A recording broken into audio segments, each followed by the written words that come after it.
আজ গৌরহরি আজ কোন ভাবে ভাবিত হয়েছেন মা? আজ সে পূর্বের ভাবে ভাবিত হয়ে আজ গৌরহরি আমার ভক্তগণের সঙ্গে নিয়ে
আমার গৌরহরি আজ সেই ঈশ্বর পরম কৃষ্ণ সচ্চিদানন্দময় বিগ্রহ অনাদিরাদি গোবিন্দম সর্বকারণে ধারণা তিনি আজ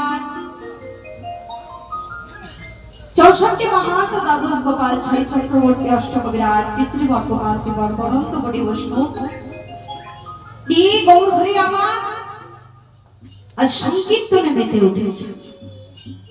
আর এই সংকীর্তনে মেতে উঠে তিনি আজ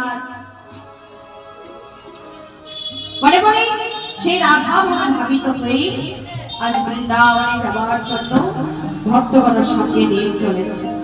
ও মা, আজ সভাগণের সঙ্গে আমার গৌরহরি সেই পূর্বের মনে ভাবিত হয়ে কি করছে গো?